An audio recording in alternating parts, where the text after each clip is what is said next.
trouves que tes textures manquent de variation puis t'aimerais mélanger plusieurs textures ensemble? Aujourd'hui, je te montre comment faire ça avec la Node à connaître pour mélanger ce que tu veux.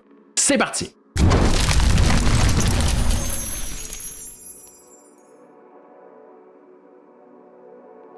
Pour cette démonstration, j'utilise une texture de roche de rivière que je vais mélanger avec une texture de boue.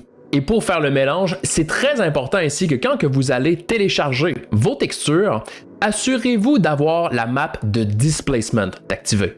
Une texture de displacement, vous connaissez probablement ça comme étant une map qu'on utilise en 3D pour donner du relief à une surface en déplaçant ses vertex lorsqu'elle est subdivisée.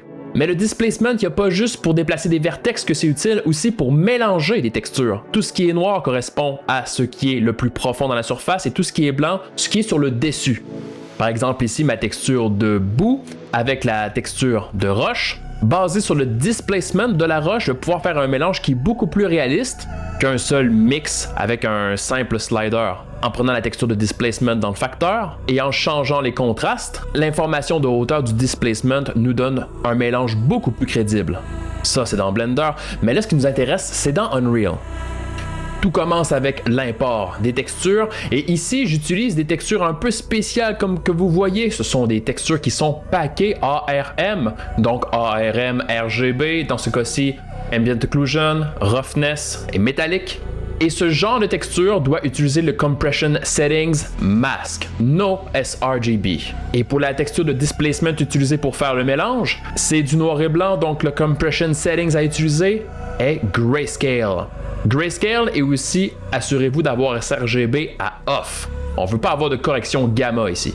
Un nouveau matériel qu'on applique et qu'on ouvre. Alors on se demande, quelle est cette fameuse node qui nous permet de tout mélanger? Eh bien les amis, je vous le dis maintenant, c'est le Linear Interpolate ou le LERP pour les intimes. Son fonctionnement est très simple, on a une entrée A qui est la couche du fond, B qui est la couche par-dessus, basée sur un alpha pour faire le mix. C'est d'ailleurs en principe très près de la node de mix dans Blender. Pour en faire un exemple tout simple, je vais brancher dans le A une couleur avec un vector parameter, une autre couleur dans le B, le tout dans le base color, et maintenant, c'est l'alpha qui est utilisé pour faire la transition entre les deux. Si on met 0, ça veut dire qu'on prend l'entrée A, c'est le fond. Si on met 1, ça veut dire qu'on prend l'entrée B, ce qui est sur le dessus. Et ici, souvenez-vous, c'est toujours entre 0 et 1 qu'on travaille. Donc un scalar parameter ici, à part faire un mix entre les deux, c'est pas très intéressant. Mais si on le remplace par peut-être une texture de noise, là on commence à avoir quelque chose d'un peu plus utile. Sachant qu'ici mon noise fait la transition entre les deux textures, on pourrait même la multiplier par un scalar pour changer le contraste du mix. Ça commence à être cool. Et essentiellement, c'est pas plus compliqué que ça. Mais allons-y avec des textures plus intéressantes. Je vais mélanger ici deux texture samples. Ma couche du fond, ça va être la boîte, RGB dans le A, et la couche du dessus, ça va être la roche, dans le B. Et pour faire le mélange, bien sûr, un autre texture sample, mais cette fois-ci, je vais utiliser la map de displacement de la roche. Ici, c'est du noir et blanc, donc le channel rouge dans l'alpha. Et puis, on commence à avoir un mélange. Seulement, j'ai pas beaucoup de contrôle pour ajuster tout ça. Pour contraster, je vais multiplier par un scalar parameter. Je vais le brancher directement dans l'alpha et regardez bien ce qui va se passer.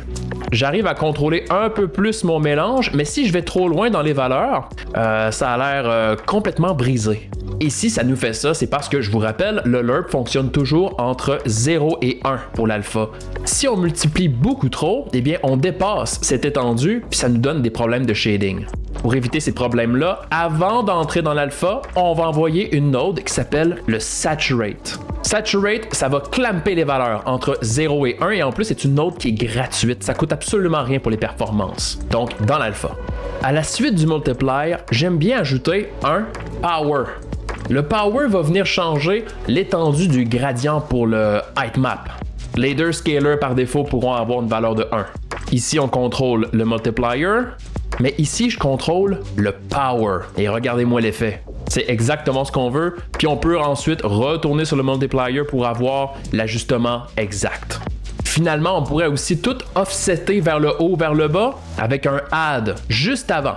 Offset, valeur de base 0, comme ça, aucun changement si on ne veut pas utiliser cette fonctionnalité. Et dans notre cas, ça vient ajuster la hauteur en conservant notre contraste. C'est parfait. Ici, on a seulement fait le mélange du base color, mais avec le même type de masque, on pourra aussi faire le mélange du roughness, du métallique et du AO.